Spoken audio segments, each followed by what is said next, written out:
ലൂക്ക face whitening cream ഇത് use ചെയ്യുന്നത് Johnson's baby soap എടുക്കുക, മുഖം നന്നായി ഫേസ് വാഷ് ചെയ്യുക. നല്ല രീതിയിൽ ഫേസ് വാഷ് ചെയ്തതിനു ശേഷം തണുത്ത വെള്ളത്തിൽ മുഖം കഴുകുക. അത് കഴിഞ്ഞിട്ട് സോഫ്റ്റ് ആയിട്ടുള്ള ക്ലോത്ത് ഉപയോഗിച്ച് മുഖം നന്നായി വൈപ്പ് ചെയ്യുക.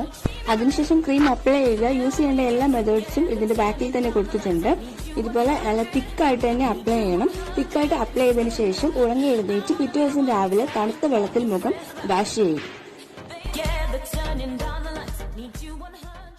ഹായ് കേരള, എല്ലാവർക്കും സുഖമല്ല. ഞാൻ ഇപ്പോൾ പറയാൻ പോകുന്നത് പറഞ്ഞാൽ ഈ ലൂക്കന്റെ യൂസിങ്ങിനെ കുറിച്ചിട്ടാണ്.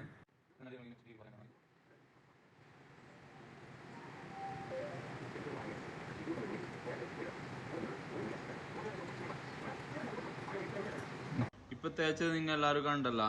നോക്കി ഇത്ര കട്ടിയിൽ തേക്കണം.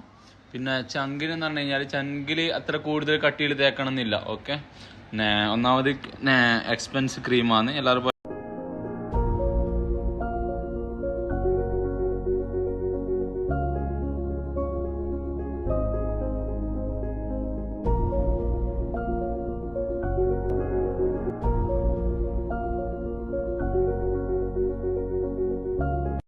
കേരള അവിടെ ചങ്ങായിന്റെ കമന്റ് ഉണ്ടാവും, ബ്രോ ഇത് യൂസ് ആക്കിയിട്ട് സൺലൈറ്റ് അടിച്ചാൽ ഫേസ് ഡാർക്ക് ആകും. അപ്പൊ നീ ഇത് യൂസ് ആക്കിയിട്ട് എന്താ പറയണേ, നീ ജസ്റ്റ് ഒരു സൺ പ്രൊട്ടക്ടർ യൂസ് ആക്കിയാൽ മതി. നീ വെയിൽ കണ്ടിന്യൂസ് ആയിട്ട് കൊള്ളുന്ന ഒരാളാണെന്നുണ്ടെങ്കിൽ ജസ്റ്റ് നല്ലൊരു സൺ പ്രൊട്ടക്ടർ ഉണ്ട്, അത് നമ്മൾ പറഞ്ഞുതരാം. അത് നീ യൂസ് ആയിക്കോ, നിനക്ക് റിസൾട്ട് കിട്ടുമായിരിക്കും. നീ ഇനി വെയിലത്തല്ല, നീ എവിടെ പോയെന്ന് പറഞ്ഞാലും നിന്റെ ഫേസ് ഡാർക്ക് ആവത്തില്ല. പിന്നെ നമ്മൾ പറയുന്നവർക്ക് യൂസ് ആയി കഴിഞ്ഞാൽ വെളുത്തിട്ട് പാറും. അത് മസ്റ്റ് ആണ്, നോ സൈഡ് എഫക്റ്റ് ആണ്, യൂണിസെക്സ് ക്രീമാണ്. അപ്പൊ ലുക്ക വാങ്ങിത്തേക്ക് വെളുക്ക് പാറിക്ക്. Okay, by.